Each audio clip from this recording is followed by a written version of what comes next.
பேசிக் கொடுக்குறாங்க sir. Electronics electrical பற்றி உங்களுக்கு என்ன தெரியும்?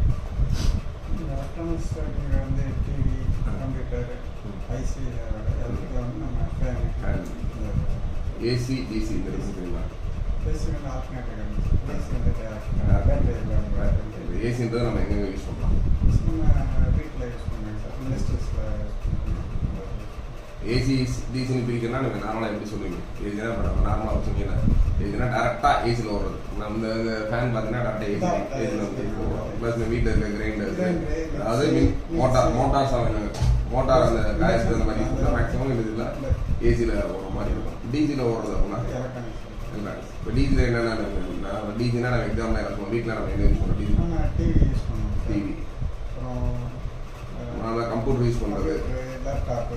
அதனால நம்ம ஏசியை டேரெக்டாக யூஸ் பண்ணாமல் அதை வந்து கன்வெர்ட் பண்ணி இப்போ டிசியாக கன்வெர்ட் பண்ணி யூஸ் பண்ணுறது எல்லாமே டிசி. அதே மாதிரி இப்போ ஏசி டிசி இதில் வந்து மின் அதிர்ச்சி ஒரு கரண்ட்டு சாக்கிடுச்சுன்னா இதில் வந்து ஒரு ஜாஸ்தியாக இருக்கும். ஏசியில் கிடையாது, அதான் இருக்குங்க. அது எல்லாருமே நினைக்கிறாங்க ஏசி ஹை வோல்டேஜ் அந்த மாதிரி நினைக்கிறோம். பட் ஏசி டிசியில் வந்து மின் அதிர்ச்சி அதிகம்னா டிசியில் தான். டிசியில் வந்து நம்ம என்னன்னா மினிமம் நம்ம யூஸ் பண்ணுறது ஒரு 12 வோல்ட் 24 வோல்ட் அந்த மாதிரி யூஸ் பண்ணுறோம். பட் அந்த ஒரு 24 வோல்ட்டுக்கு மேலே போகிறப்போ ஒரு 100 வோல்ட் 110 வோல்ட் அந்த மாதிரி போகிறப்போ ஒரு 110 ஏசி 110 டிசி ரெண்டையும் தொட்டிங்க அப்படின்னா டிசியில் வந்து ஒன்ஸ் பிடிச்சிச்சுன்னா விடாது. அது என்ன ஏசியில் வந்து அந்த ஃப்ளக்சுவேஷன் வேரியேஷன்ஸ் இருக்கும். ஏசி டிசி அந்த சிம்பிள் தெரியுங்களா? ஃபஸ்ட்டு ஏசி போட்டுங்க. First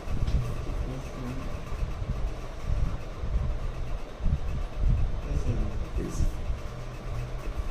DC direct current. இதில் வந்து ஒரே மேலே மட்டும் சைக்கிள்ஸ் இருக்கும், மேலே கட்டமாக போகும் இல்லை இப்படி அதே ஏசினா ஆல்டர்னேட்டிவ் கரண்ட்டு, அது ஏசி ஆல்டர்னேட்டிவ் கரண்ட்டு. டிசினா டேரக்ட் கரண்ட்டு. இப்போ நார்மலாக வந்து ஏசி நம்ம என்னென்ன யூசேஜ் சொல்லலாம் இதில். அது வந்து மேக்ஸிமம் இப்போ வந்து பார்த்தீங்கன்னா அதிகமாக வந்து ஏசியில் யூஸ் பண்ணாமல் டிசிலே நிறையா வர ஆரம்பிச்சு. என்ன ரீசன் அப்படின்னா ஏசியில் வந்து அந்த கரண்ட்டு கன்சியூம் வந்து ரொம்ப ஜாஸ்தியாக. நார்மலாக வந்து இப்போ இந்த ஃபேனே பார்த்தீங்கன்னா இப்போ வர அடுத்த டிசி மேலாம் இப்போ ஃபேன் இருந்துச்சு அதுக்கு இதில் டிசி ஃபேன்லாம் கன்வெர்ட் பண்ணி கொண்டு வர ஆரம்பிச்சாங்க. அதே நேரத்தில் நார்மல் போனால் வீட்டில் யூஸ் பண்ணுற ஏசி ஃப்ரிட்ஜு இந்த மாதிரி பார்த்தீங்கன்னா இன்வெர்டர் டைப்னு போகிறப்ப ஆட்டோமேட்டிக்காக அதை வந்து ஒரு டிசியை கன்வெர்ட் பண்ணி டிசியில் வரப்போ நம்ம அந்த கன்சியூம் வந்து குறையும். நீங்கள் என்னென்னா நம்மளோட கரண்டோட வேஸ்டேஜ் இருக்குங்களா, அது வந்து நார்மலாக ஒரு நார்மல் ஏசி யூஸ் பண்ணி ஒரு மாதம் ஒரு 1000 பில் இருக்காங்க. இன்னொரு ஏசி யூஸ் பண்ணுறப்போ ஒரு 500 ரூபா 600 ரூபா அந்த மாதிரி ஒரு 30 to 40% வந்து கரண்டோட கன்சியூம் குறையும். ப்ளஸ் வந்து நம்ம பொருட்களும் வந்து இப்போ வந்து ஏசியில் இருக்கிறது டிசியில் வந்து கொஞ்சம் சேஃபர் சைடாக இருக்குது. சீக்கிரம் வந்து அந்த ஃபால்ட்டு வர்றது இந்த மாதிரி விஷயங்கள்லாம் வந்து இந்த ஏசி டிசி என்ன டிஃபரன்ஸ் அப்படின்னா இப்போ ஏசி வந்து நீங்கள் சொன்ன ஆல்ரெடி கரண்ட் டேரெக்டாக அதில் போய் வைப்போம். டிசி நம்ம டிசியாக பண்ணுவோம். இதுக்கு மெயின் எலக்ட்ரானிக்ஸுக்கே ஒரு பேஸ் அப்படின்னா 3 காம்பனன்ஸ் தான். இந்த 3 காம்பனன்ஸ் வச்சு தான் வேல்வில் எங்கே போனீங்களோ அதை வச்சு தான் காம்பனன்ஸ் ப்ரொடக்ஷன் ஆகிறதா இருக்கட்டும், மற்றபடி சர்க்யூட் டிசைன் பண்ணுறதா இருக்கட்டும், இல்லை புதுசாக ஒரு கண்டுபிடிக்கனாலும் இந்த ஒரு 3 பேஸ் பண்ணி மட்டும்தான் இதுதான். இந்த 3 மட்டும் நீங்கள் நல்லா ஒரு வருஷமாக தெரிஞ்சுக்கிட்டீங்க, நல்லா ஒரு ஃபுல்லாக இதை பற்றி தெரிஞ்சுக்கிட்டீங்கன்னா எந்த விதமான சர்க்யூட்டையும் வேலை பார்க்கலாம். நமக்கு அந்த டிவிக்காக படிச்சுன்னா டிவி மட்டும் தான் வேலை பார்க்கணும், மற்றபடி கம்ப்யூட்டராக அப்படி கம்ப்யூட்டர் மட்டும் வேலை பார்க்கணும். இந்த எலக்ட்ரானிக்ஸோட பேசிக் தெரிஞ்சு அப்படின்னா நீ என்ன டிவைஸ் நினச்சி அதை பற்றி மட்டும் நல்லா ஒரு ஃபுல் டீட்டெயில்டாக தெரியும். ஃபர்ஸ்ட் ஒன் ரெசிஸ்டன்ஸு,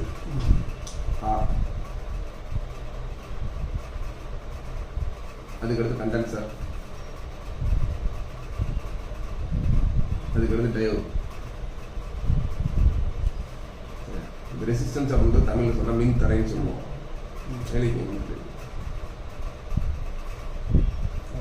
மின் தேக்கி. டயோடுன்றது குறை கணக்குன்னு சொல்லுவோம். குறைக்கணும்.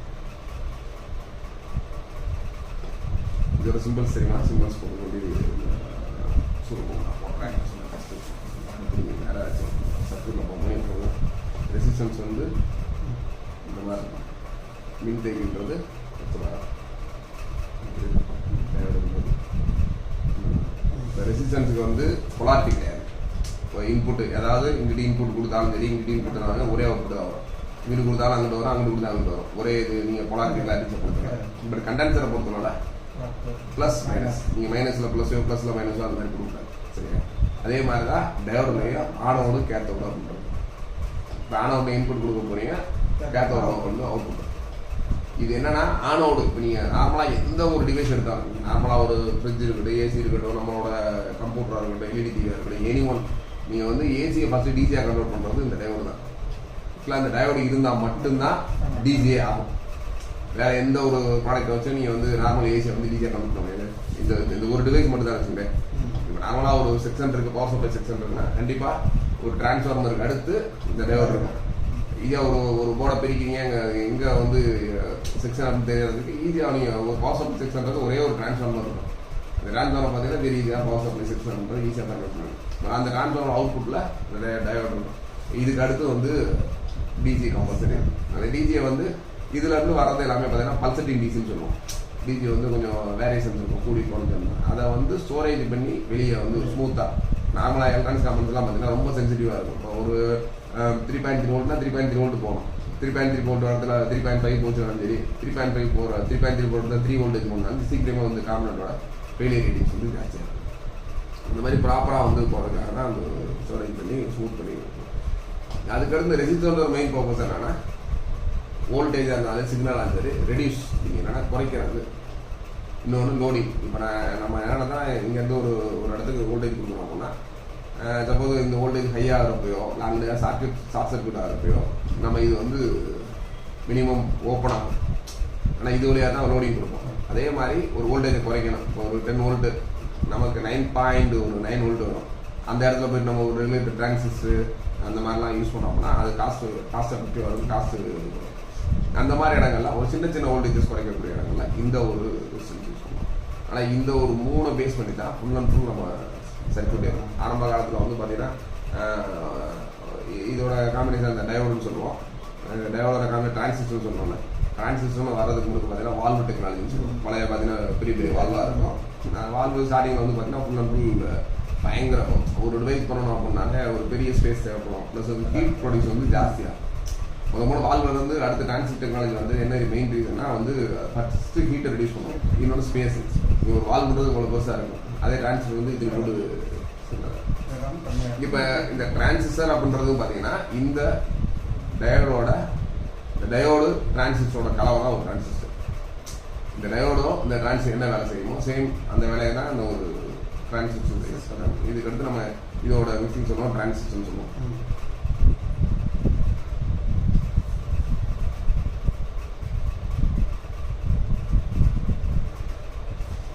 டிரான்சிஸ்டர் இது மாதிரி 3 கால் இது பேஸ் கலெக்டர் இது சொல்லுவோம். இதுலேயே பார்த்தீங்கன்னா டிரான்சிஸ்டர் 2 டைப் என்பி அதெல்லாம் சொன்னாங்க. இப்போ வந்து பார்த்தீங்கன்னா இந்த டிரான்சிஸ்டர் டெக்னாலஜி போய் மாஸ்பெட்னு ஒரு டெக்னாலஜி இருந்துச்சு. இதே சேம் தான். டிரான்சிஸ்டர் என்னன்னா நிறைய ஃபெயிலியர் ரேட்டிங் ஜாஸ்தியாக இருந்துச்சு. நிறைய ஆர்பிஎஸ் ஒரு இடத்துல ஹெவியாக ஒரு கரண்ட் கொடுக்கணும், இல்லை ஹெவியாக சிக்னல் கொடுக்கணும். அப்போ வந்து டிரான்சிஸ்டர் சீக்கிரமே ஃபெயிலியர் ரேட்டிங் ஜாஸ்தினால இதை வந்து micro oxide field effect transistor மாஸ்பெட்னு கொண்டு வந்தாங்க. அது சேம் இதே தான். பட் அதில் வந்து ஒரு சில மாறுதல் இருக்கும். Field effect micro oxide field effect transistor அது மட்டும் திருப்பி நீங்கள் பார்த்து எழுதிருங்க. சேம் இதுலேயும் சேம் இதே தான். பார்த்தீங்கன்னா சோர்ஸு கேட்டு ட்ரைன் இதில் என்பி பட் சேம் தான். இப்போ இந்த டிரான்சிஸ்டர்னா இந்த டயோடு இந்த மிக்சிங் இருக்குதுல்ல, இது பண்ணுற வேலையை வந்து இந்த டிரான்சிஸ்டர். இதோட கான்செப்ட் நம்ம நல்லா ஃபுல் அண்ட் ஃபுல்லாக தெரிஞ்சுக்கிட்டாலே ஈஸியாக வந்து அடுத்த டிரான்சிஸ்டர் அந்த மாதிரி ஒவ்வொரு விஷயங்களும் தெரிய ஆரம்பிச்சிடும்.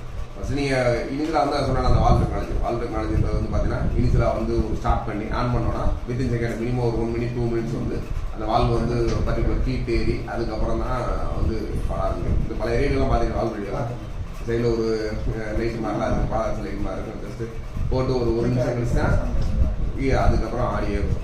அதுக்கடுத்து அதை ரெடியூஸ் பண்ணால் நம்ம சொன்ன மாதிரி இந்த டிரான்சிஸ்டர் போட்டோன்னே ஈஸியாக வந்துச்சு. இன்னொன்று காம்பேக்டாக இப்போ நீங்கள் பார்த்தீங்கன்னா வால்வு ரேடியோன்றது இவ்வளோ பெருசாக இருக்கும். அதுக்கடுத்து வரப்போ சின்னதாக ஒரு காம்பேக்டாக. இதுதான் ஃபஸ்ட்டு டெக்னாலஜி. இதுக்கடுத்து இப்போ நீங்கள் ஃபஸ்ட்டு வந்து அந்த டிரான்சிஸ்டருக்கு அடுத்து வந்தது வந்து பார்த்தீங்கன்னா ஐசின்னு சொல்லுவோம். ஐசின்றது இன்டகிரேட்டட் சர்க்யூட்.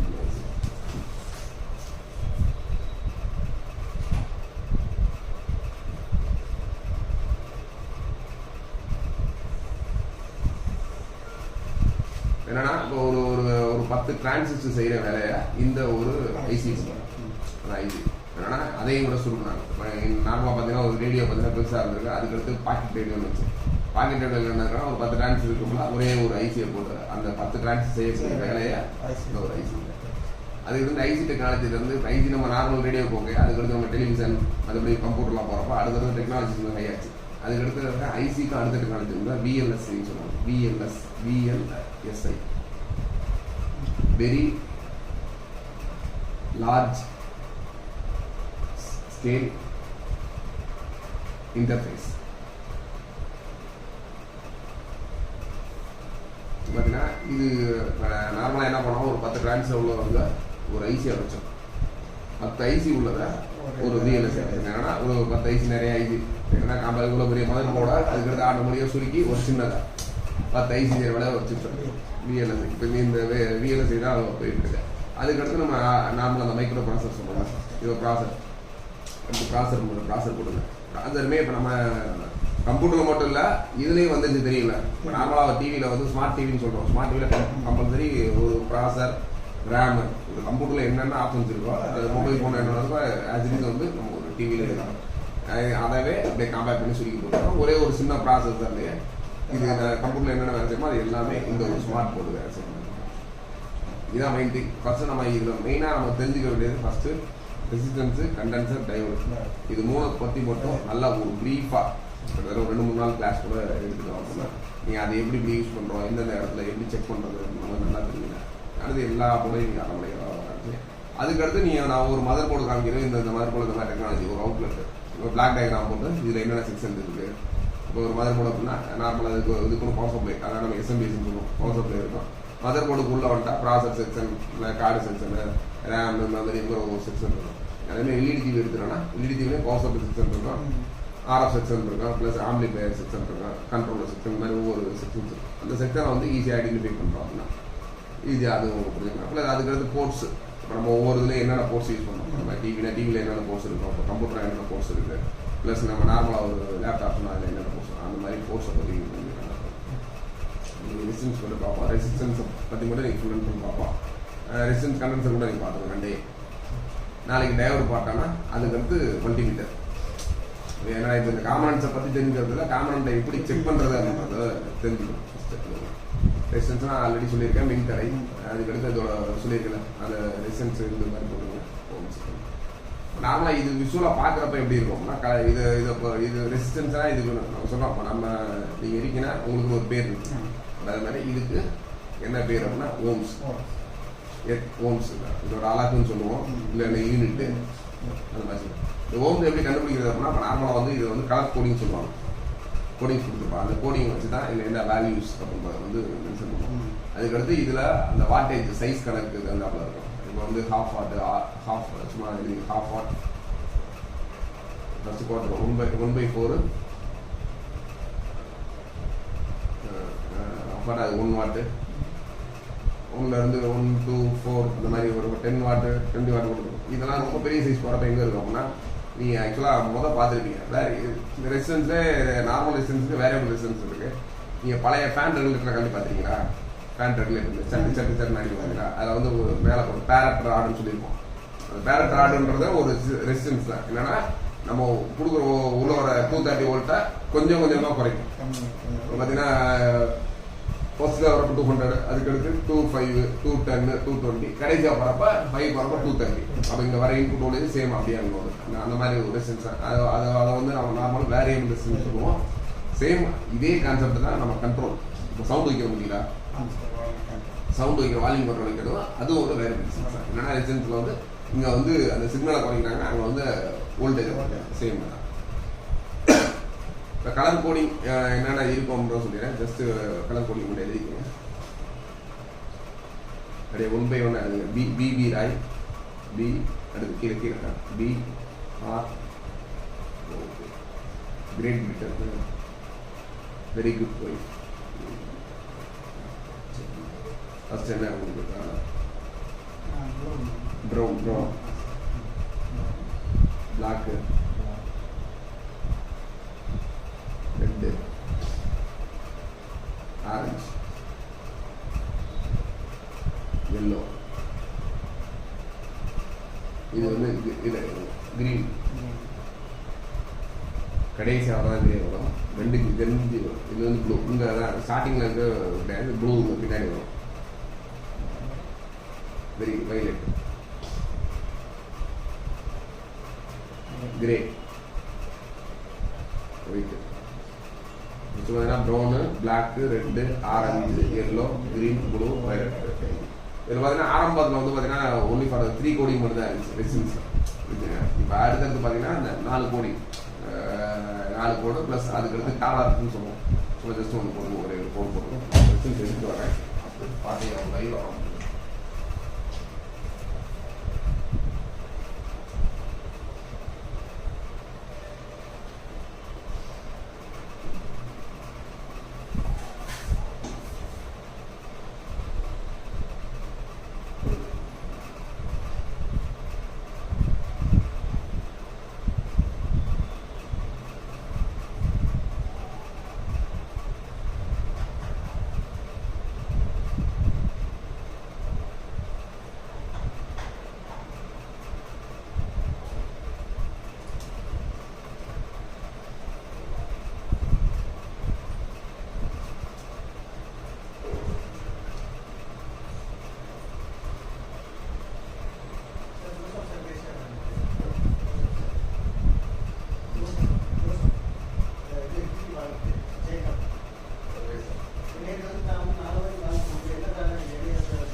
இது வந்து பார்த்தீங்கன்னா நார்மலாக ஒரு எல்இடி டிவி வர மாதிரி இருக்கும். இது நார்மல் எல்இடி எஸ்எம்பிஎஸ் போடும். இப்போ வந்து பார்த்தீங்கன்னா இப்போ லேட்டஸ்ட்டாக வரதில் பார்த்தீங்கன்னா அந்த ரெசிஸ்டன்ஸ் எல்லாமே சாரி எஸ்எம்டின்னு சொல்லுவோம், சர்ஃபேஸ் மவுண்ட் இதை கொடுக்குறாங்க. இது நார்மல் ஒரு 720 ப்ராசஸர். இதில் பார்த்தீங்கன்னா அந்த நான் சொன்னால ரெசிஸ்டன்ஸ் இது வந்து பார்த்தீங்கன்னா பழைய டைப் ஒன்லி ஃபார் 3 இது மட்டும் இருக்கும். ப்ளஸ் லாஸ்ட்டில் வந்து டாலர்ஸ்ன்னு சொல்லுவோம். அதுக்கு டாலர்ஸ் எழுதிக்கணும். டாலரன்ஸ் அது வந்து இது ப்ளஸ் ஆர் மைனஸ் இருக்குது. சப்போஸ் நம்ம ஒரு வேல்யூ இருக்கோன்னா எப்பயும் ஒரு வேல்யூ கிடைக்கணும். ஒரு 470K இருக்குது, திடீர்னு நம்ம கையில் 470K இல்லை 480 தான் இருக்குது, இல்லை 460 தான் இருக்குது. அவன்றப்ப இந்த கடைசியாக இருக்க டாலரன்ஸ் இருக்குதுங்களா, 3 கோடு தனியாக இருக்கும், தனியாக ஒரு கோடு இருக்கும். அதில் வந்து சில்வர் கோல்டு இருக்கும். அது வந்து 2% 5% அந்த மாதிரி இருக்கும். அதை வந்து ப்ளஸ் ஆர் மைனஸ் அந்த மாதிரி போட்டுக்கலாம். நம்ம இதில் வந்து இப்போ நம்ம நார்மல் எக்ஸாம்பிள் பார்ப்போம். இதில் பார்த்தீங்கன்னா ஃபஸ்ட்டு ப்ரௌன் இருக்குது, அதுக்கடுத்து பிளாக், அதுக்கடுத்து எல்லோ. சும்மா ஒரு வேல்யூ போகும். ஃபஸ்ட்டு ஒரு படத்தை வரைங்க.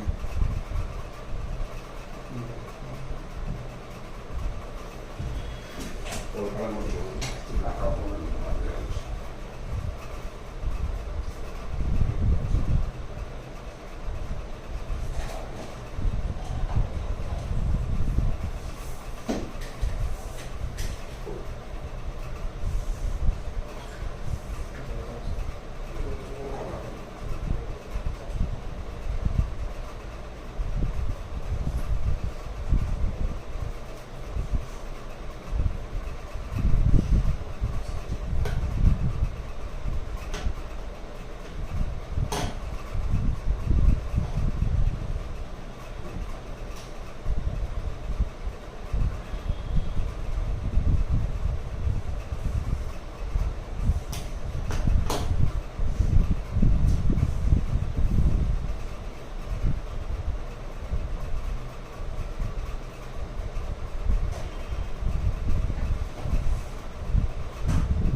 பிளாக் தான் சார் ஃபஸ்ட்டு ப்ரௌன் போட்டுருக்குமா? நம்ம பார்த்துக்கணும். ஃபஸ்ட்டு பிளாக் வேறு இல்லை அதை பிளாக்கு அதை கீழே ப்ரௌன்.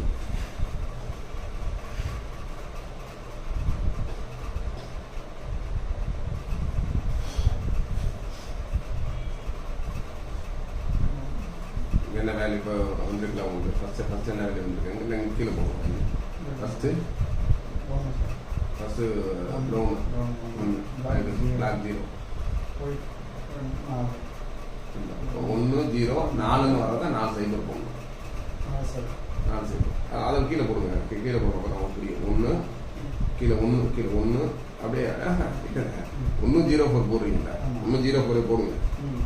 இப்போ கீழே திருப்பி 1 போடுங்க. திருப்பி 0 போடுங்க. இப்போ 4 சைபர் போடுங்க. அது எதுக்காக 4 சைபர் போடணும் புரியும். சரியா? இப்போ நார்மலாக வந்து ஓம்ஸு நான் சொன்னால ஃபஸ்ட்டு ஓம்ஸு, அதுக்கடுத்து கிலோ ஓம்ஸு, அதுக்கடுத்து மெகா ஓம்ஸு, அதுக்கடுத்து ஜிகா ஓம்ஸு. ஃபஸ்ட்டு வந்து இது 1000 ஓம்ஸு 1K போடுங்க. 1000 ஓம்ஸ் 1K 1000K 1 மெக்கு. இதுக்கு ஜிகா ஓம்ஸ் சொல்லுவோம். 1000 மெக்கு 1 ஜி போடுங்க. Giga ohms. இப்போ நம்ம இந்த ஓம்ஸுக்கு மேக்ஸிமம் ஓம் எழுதாமல் அந்த சிம்பிள் போடுங்க. இந்த இருக்குல்ல, நீங்கள் சிம்பிளாக போட்டிங்கன்னா போடுங்க. ஓகே.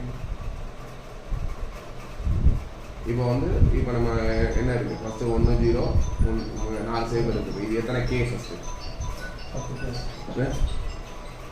100K 100K 100 கீழே 100K போடுங்க. இல்லை எங்கேயே போடுங்க. கீழே 100K 100K யூஸ் பண்ணியிருக்காங்க.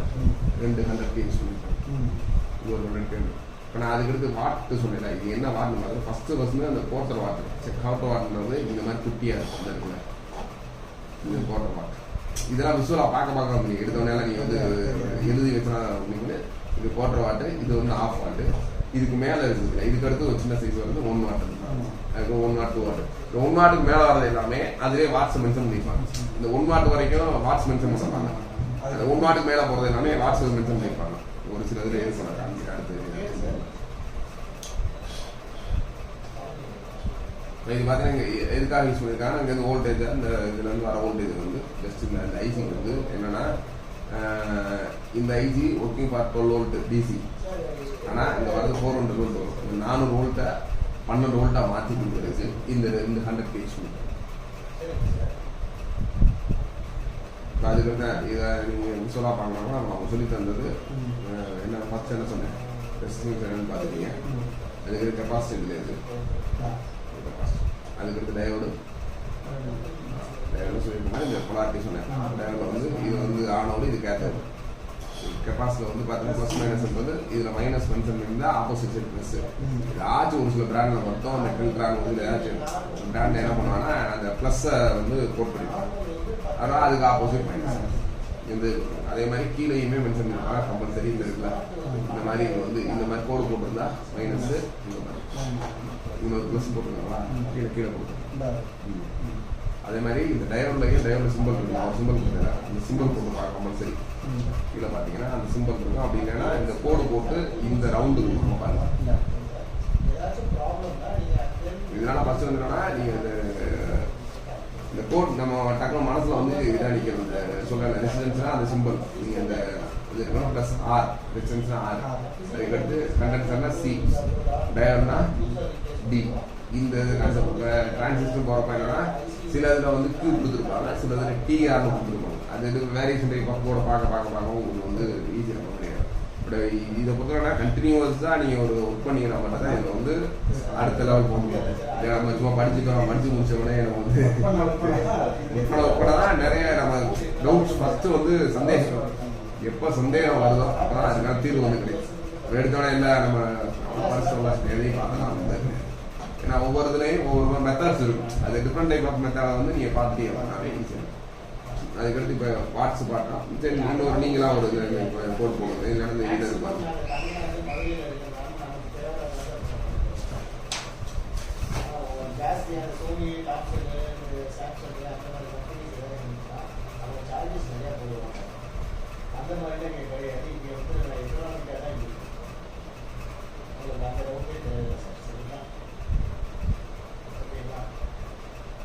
குவாலிட்டி நல்லா இருக்கு, எல்லாமே பக்கவாக இருக்கு. குவாலிட்டியை பொறுத்தவரை அதனால் உங்களுக்கு லிங்க் வேணா சொல்லுவாங்க சார். வீடியோ லிங்க் வேணா அனுப்பிடுவோம். உங்களுக்கு வீடியோ லிங்க் அனுப்பி பார்க்கலாம். ஆமாம் சார், ஆமாம் சார். வெளியில் ஃபேக்ட்ரி வெளியில் இருக்குன்னா இங்கே வாங்கி வந்து இங்கே ஷோரூம் அதை விட்டுருங்க. நம்ம பிரான்ச்லாம் இல்லை சார். மேனுஃபேக்சர் வேஸ்ட் மேனுஃபேக்சர் நாங்கள் இந்த சாரோட பேர் தான் எனக்கு ஆனால் நான் வந்து உங்களுக்கு வந்து நான் அனுப்பிச்சு விடுறேன் சார் சரிங்களா சரி சார்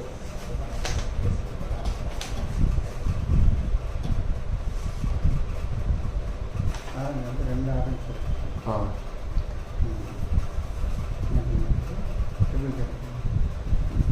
ஒன்று இல்லை இது 2 இந்த கடைசி வழக்கம் சைபர் சேர்த்துக்கணும் சார் 1 8 3 3 சைபர் இல்லை 3 சைபர்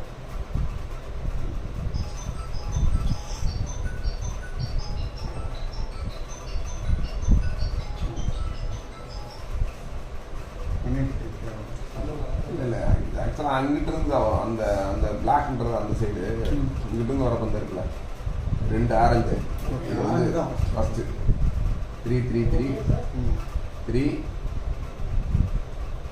இது வந்து ஆக்சுவலாக அந்த சாம்பல் கிரே கலர்னு போட்டிருந்தோம்ல ஒயிட்டா கிரே தான் கிரே தான் கிரே போடும் கிரேக்கு என்ன வேல்யூ போடும் வெயிட் 8 போட்டு அதுக்கு வந்து கடைசியாக இருக்க மட்டும் இந்த கோல்டு போட்டுக்கானா கோல்டுனா சும்மா 0 இந்த மாதிரி கோல்டு வரப்போ எதுவுமே சேர்க்க வேணாம் 3 3 அந்த 8 0 போட்டு சேர்த்துக்கணும் 3 3 8 சைபர் போட்டு 8 சைபர்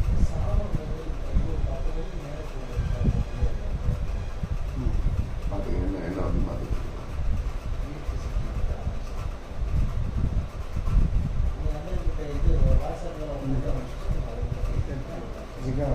ஜிகா ஒன்று சொல்கிறோம் இது என்ன மாதிரி போகுதுன்னு பார்த்துக்கோங்க இது நம்ம இது மீட்டர் எடுத்து நாளைக்கு விஷுவலாக குவாலிட்டி செக் பண்ணுறப்ப இது கரெக்டாக நம்ம கரெக்டாக தப்பான்றது தெரியும் அந்த 4 வேல்யூ வரப்போ ஒவ்வொரு பிராண்டும் ஒரு மாதிரி பண்ணியிருக்கேன் அந்த 3 வேல்யூ வரப்போ நீங்கள் சேம் அதே சொல்லலாம்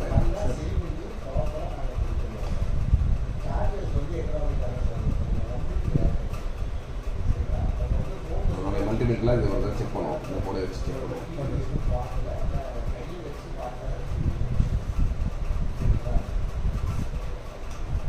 இதுக்கு வந்து இப்போ ரிசல்ட் கூட தான் சொன்னேன் இன்புட் அவுட்புட் இது மட்டும் தான் இப்போ அடுத்து டயோடு பார்த்துருவோம் டயோடு போட்டோம் டயோடில் பார்த்தீங்கன்னா டயோட்லேயும் ஃபஸ்ட்டு என்னென்னா ஆம்பியர் சொல்லுவோம் ஆக்சுவலாக 1 ஆம்பியர் 2 ஆம்பியர் 3 ஆம்பியர் அந்த மாதிரி என்னென்னா அந்த ஆம்பியர் நம்ம கரண்ட் ரேட்டிங் இருக்குல்ல வோல்டேஜ் அந்த கரண்ட்டை பொறுத்து வேரியேஷன் ஆகிட்டு இப்போ நார்மல் பார்த்தீங்கன்னா இது வந்து பார்த்தீங்கன்னா இது half ampere 500 milli ampere 500 milli ampere diode இதுக்கு அடுத்து 1 ஆம்பியர் இது மேலே போகிறப்ப ஒவ்வொன்றும் அந்த பெருசாக இருக்கும் 1 ஆம்பியர் 2 ஆம்பியர் 3 ஆம்பியர் அந்த மாதிரி இருக்கும் டேட்டா பொறுத்தவரை நான் மெயின் சொன்ன மெயின் கான்செப்ட் தான் என்னன்னா ஒன்லி ஃபார் ஏசியை டிஜியை கன்வெர்ட் பண்ணுறது ஒன்லி ஃபார் இதில் பொறுத்து தான் அதுக்கடுத்து சில இடங்களில் வந்து பார்த்தீங்கன்னா ஃபஸ்ட்டு ஸ்டார்டிங்கில் நம்ம டிவி இருக்குல்ல அந்த மாதிரி இதெல்லாம் நம்ம சில யூஸ் பண்ணாங்க அதுனா ஜினார் டைவ்னு சொல்லுவோம் இப்போ நார்மல் அந்த ஜினார் டைவ் பண்ணுறது இப்போ நம்ம நார்மல் ரெகுலேட்டர் ஐஸில் பண்ணிட்டு இருக்கோம் ஜினார் டைவ்னா பர்டிகுலராக நம்ம ஒரு 12 வோல்ட் வருது ஒரு ஐசிங்க யூஸ் பண்ணுறோம் அந்த ஐசி யூஸ் பண்ண இடத்துல வந்து ஐசிக்கு ஒன்லி ஃபார் 11.8 தான் தேவைப்படுது அங்கே 12 வோல்ட் அந்த ஒர்க் பண்ணாது 11.8 வந்தால் கூட தான் ஒர்க் பண்ணுற மாதிரி அந்த மாதிரி இடங்கள்ல இந்த 12 வோல்ட்லேருந்து ஒரே ஒரு சின்ன ஒரு ரெசிஸ்டன்ஸ் கொடுத்து அதுக்கடுத்து இந்த ஜினார் இந்த 11.8 ஜினார் பண்ணாங்கன்னா அந்த 11 ஜினாரை தாண்டி போகிறது 11.8 மட்டும் தான் ஒரு சில 11.8 தான் இது என்னன்னா நார்மலாக வந்து ஆரம்ப காலத்தில் நம்ம டியூனர் இருக்குல்ல டியூனிங் சிஸ்டம் ஏஎக்ஸின்னு ஒரு சிக்னல் அந்த சிக்னலுக்கு வந்து இது வந்து கண்டிப்பாக அந்த ஜெனரேட்டர் நம்ம யூஸ் பண்ணாங்க இப்போ மேக்ஸிமம் வந்து ஆரம்பத்தில் ஜினாடோட விலை வந்து ஒரு ரூபா 2 ரூபா மாதிரி இருந்துச்சு அதே காசு நம்ம ரெகுலேட்டர் டிரான்ஸ்ஃபர் அந்த மாதிரிலாம் வந்தனால அதை யூஸ் பண்ண ஆரம்பிச்சிட்டாங்க இப்போ நார்மலாக வந்து இந்த 5 வோல்ட் 3.2 வோல்ட் எல்லாமே நம்ம ரெகுலேட்டர் டிரான்ஸ்ஃபர் தான் டயரோட மெயின் கான்செப்ட் தான் ஃபஸ்ட்டு வந்து ஒன்று ஏசி டிசியாக கன்வெர்ட் பண்ணுறது கம்பல்சரி இதோட அந்த இன்புட் வந்து ஆன் அவுட்னு சொல்லுவோம் கேட்டோம் டயரில் அவ்வளோதான் இந்த நீங்கள் மாடல் இதில் பார்க்குறப்ப சிம்பிள் வந்து இந்த மாதிரி பண்ணுறப்ப அதுக்கடுத்து இதில் போடுற சிம்பிளை போட்டுங்க ஒரு கட்டம் போட்டு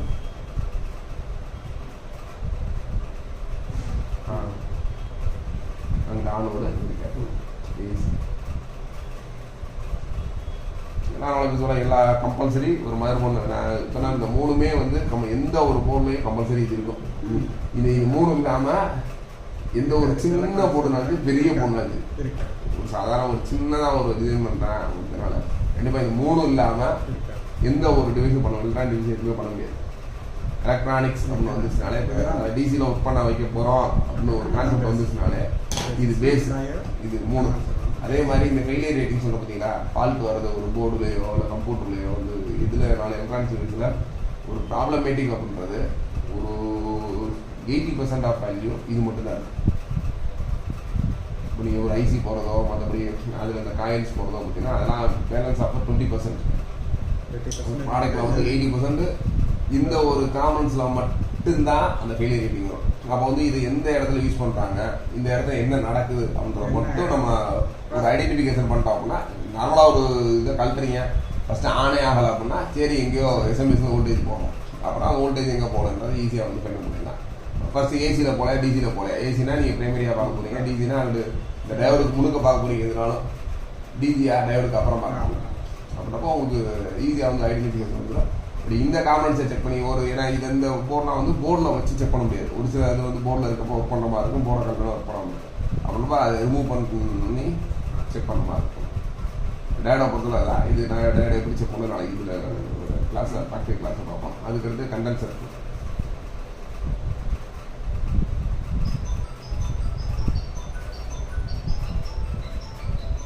கண்டென்சர்லாம் சொன்ன மாதிரி பொலாரிட்டி பாசிட்டிவ் நெகட்டிவ். இது வந்து பார்த்தீங்கன்னா கண்டென்சரில் வந்து 2 டைப் ஆஃப் கெப்பாசிட்டி இருந்துச்சு. அப்போ இப்போ வந்து கண்டென்சரை பார்த்தா 2 டைப், ஏசிக்கு யூஸ் பண்ணாங்க, டிசிக்கு யூஸ் பண்ணாங்க. ஏசியில் வந்து அந்த இந்த சிக்னலை பாஸ் பண்ணுறதுக்கு அந்த மாதிரி யூஸ் பண்ணாங்க. டிசியை பொறுத்தவரை அந்த ஸ்டோரேஜ். இதில் வந்து பார்த்தீங்கன்னா இது கெப்பாசிட்டி தான், இது கெப்பாசிட்டி தான். இது பார்த்தீங்கன்னா பாசிட்டிவ் சிக்னல் பாஸ் ஆகுது. இது வந்து பார்த்தீங்கன்னா storage of the current. Signal வர இடத்துல அதை யூஸ் பண்ணாங்க, கரண்ட் வர இடத்துல இது யூஸ் பண்ணுவாங்க. பட் இதுக்கு பொலாரிட்டி உண்டு, இதுக்கு பொலாரிட்டி கிடையாது, நான் பொலாரிட்டி போட்டிருப்பாங்க. அந்த மாதிரி கெப்பாசிட்டி சிம்பிள் போட்டிருப்பாங்க. அந்த சைடில் பாருங்க கெப்பாசிட்டி ஒன்லி ஃபார் இந்த மாதிரி மட்டும் போடுவோம். அதாவது நான் பொலாரிட்டி கெப்பாசிட்டி சொல்லுவோம். நான் பொலாரிட்டி கெப்பாசிட்டி பொலாரிட்டி இல்லாததுக்கு அந்த மாதிரி இது இருக்காது. இது கெப்பாசிட்டி தான், இது இருக்குல்ல இது கெப்பாசிட்டி தான். இது பார்த்தீங்கன்னா அந்த சிக்னல் அந்த மாதிரி இடங்கள்ல யூஸ் பண்ணுவாங்க. இதுக்கு அடுத்து யூஸ் பண்ணுறது அதுக்கடுத்து நம்ம காயில் சொல்லுவோம். காயெல்லாம் ஜென்ரல் கான்செப்ட் தான். இது இருக்குங்க, இது காயில், இது காயில், இது ஒரு காயில். காயில் கீழே காயில் போட்டது. காயில் வந்து எல்லுன்னு சொல்லுவோம். இதில் வந்து காயில் வந்து நார்மல் அந்த single polarity, double polarity. Coil பொறுத்தவரை நார்மலாக யூஸ் பண்ணுறது இந்த வோல்டேஜை வந்து மூவ் பண்ணுறதுக்கு, இன்னொன்று ஸ்மூத் பண்ணுறதுக்கு. இந்த கெப்பாசிட்டிலேருந்து ஒரு போது டிவைஸ் போகிறப்ப லைட்டாக ஸ்மூத்திங் இல்லைன்னா அதை ஸ்மூத் பண்ணுறதுக்கு யூஸ் பண்ணுவோம். அதுக்கடுத்து நம்ம நார்மல் காயில் வந்து ட்ரான்ஸ்ஃபார்மர், நீங்கள் நார்மல் ஏசி இன்புட் கொடுத்து டவுன் இல்லை ஏசி தான் வரும். அதாவது ஸ்டெப் அப் ஸ்டெப் டவுன். ஒரு வோல்டேஜ் உள்ளே வருது, ஏசி வோல்டேஜ் வருது, ஏசி வோல்டேஜை குறைக்கவும் அதான் யூஸ் பண்ணுவோம், ஏசி வோல்டேஜை கூட்டவும் அதான் யூஸ் பண்ணுவோம். இப்போ காயில்ஸ் அதாவது ட்ரான்ஸ்ஃபார்மர் அதெல்லாம் மெயின் திங். அது வந்து பார்த்தீங்கன்னா ஓன்லி ஃபார் அந்த பவர் சப்ளை செக்ஷனில் மட்டும்தான் இருக்குது. எங்கெங்கே பவர் சப்ளை இன்புட் இருக்கோ அங்கே மட்டும் தான் காயில் பேசிக்கலாம். அதுக்கடுத்து வர்ற எல்லாமே இந்த நம்ம ரெசிஸ்டன்ஸு, கண்டென்சர், டயோடு, இந்த டிரான்சிஸ்டர் இதை பேஸ் பண்ணி தான் இருக்குது.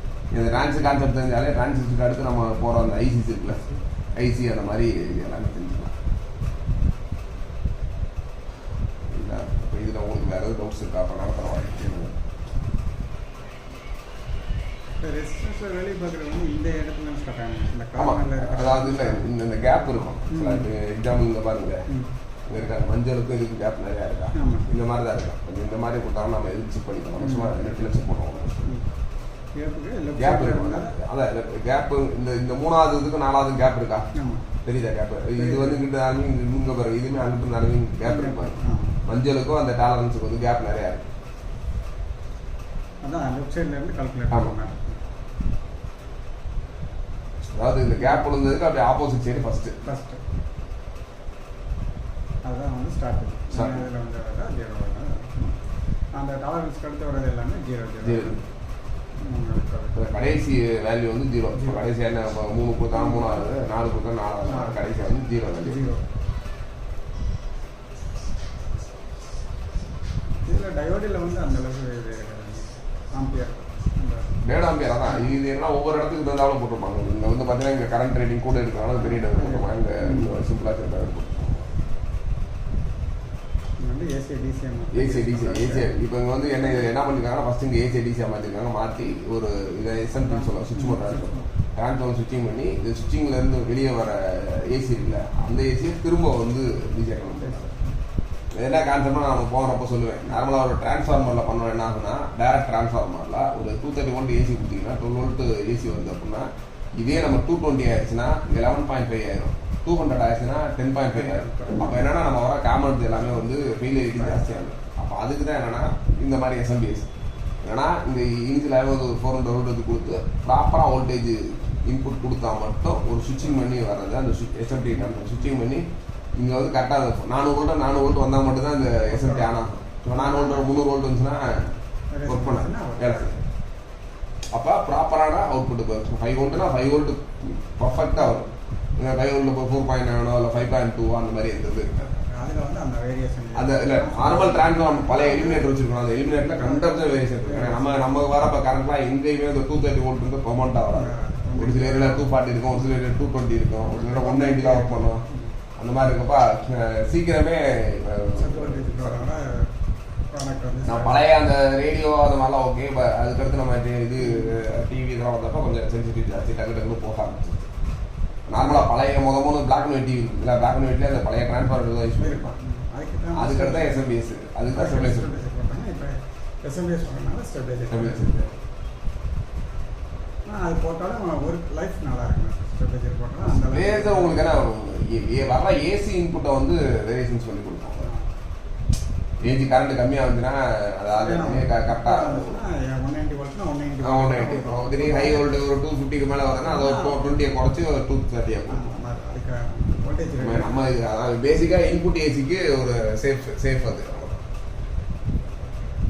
அவுட்புட் வந்து என்ன வோல்ட் வருமோ அதை மட்டும் இதாக கரெக்டாக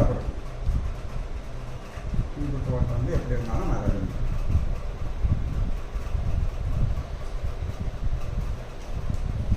இருக்குன்னு எலக்ட்ரானிக்ஸ் படிச்சிங்களோ நீங்கள்?